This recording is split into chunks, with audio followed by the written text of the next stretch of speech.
اور ناظرین اب بات کریں گے امیدوں اور امنگوں کے شاعر فیض احمد فیض کے 100 سالہ جشن ولادت کی۔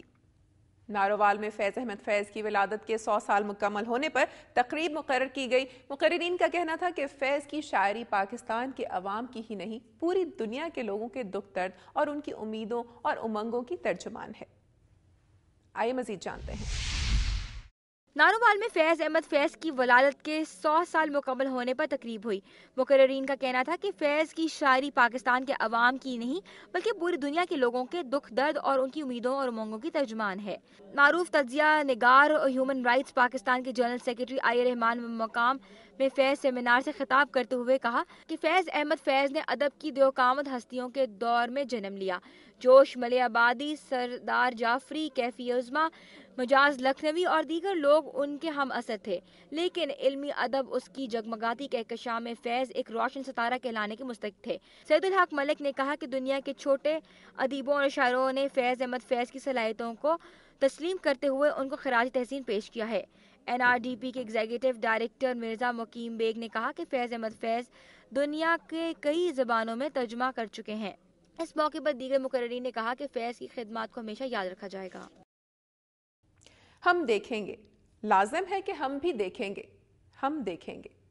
ناظرین، فیض احمد فیض کا نام کسی تعارف کا محتاج نہیں۔ عوامی جذبوں کی ترجمانی کرنے والے اس عظیم شاعر کے یوم ولادت کے موقع پر تقریبات اس بات کا ثبوت ہیں کہ فیض کے سخن کا چشمہ جاری ہے اور ان کے چاہنے والے اس شمع کی لو کو بجھنے نہیں دیں گے جو فیض کی شاعری نے ان کے دلوں میں گرمائی ہے۔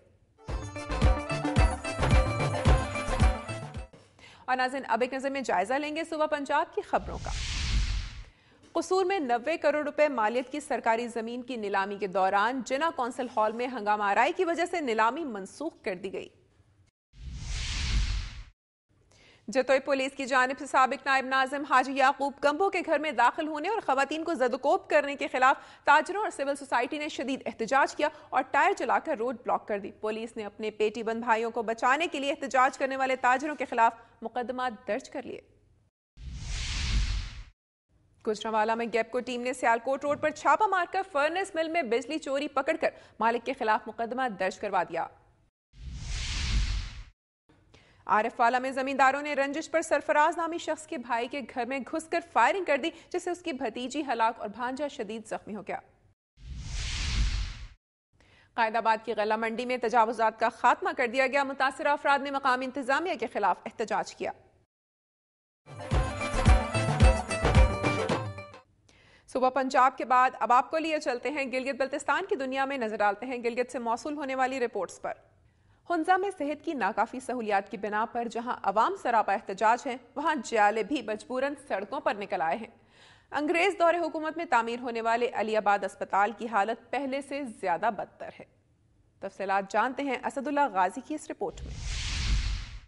کئی ماہ کا عرصہ گزرنے کے بعد بھی اسپیکر گلگت بلتستان وزیر بیگ کے واضح احکامات کے باوجود ہنزا کے تحصیل ہیڈ کوارٹر اسپتال علی آباد میں صحت سے متعلق بنیادی سہولیات میسر نہ ہو سکیں۔ گزشتہ سال نومبر کے مہینے میں تحصیل ہیڈ کوارٹر اسپتال علی آباد کے افتتاحی تقریب سے بحیثیت مہمان خصوصی خطاب کے دوران وزیر بیگ جو اس وقت قائم مقام گورنر بھی تھے، ان کا کہنا تھا کہ فوری طور پر اسپتال میں 3 ماہر ڈاکٹروں کی تعیناتی عمل میں لائی جائے گی اور اسپتال کو جدید تقاضوں سے ہم آہنگ کر کے ضلع بھر سے آنے والے مریضوں کو گھر کی دہلیز پر علاج کی بہترین سہولیات فراہم کی جائیں گی۔ وزیر بیگ کے اعلانات اور احکامات تو پورے نہ ہو سکے، تاہم اس دوران کئی افراد نومولود ضلع ہنزا نگر میں صحت کی بنیادی سہولیات نہ ہونے کی وجہ سے اس دار فانی سے کوچ کر گئے۔ صحت کی ناکافی سہولیات کی بھینٹ چڑھنے والوں میں ہر دل عزیز شخصیت ہنزا بزنس ایسوسی ایشن کے صدر نور علی مرحوم سر فہرست ہیں،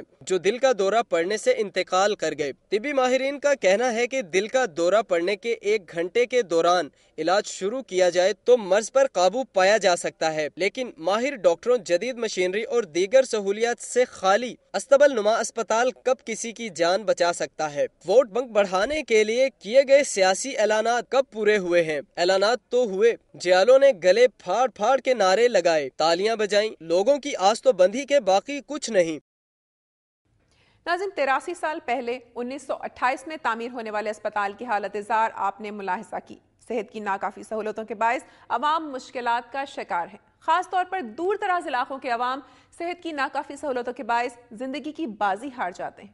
امید ہے کہ محکمہ صحت کے حکام اس جانب بھی توجہ دیں گے۔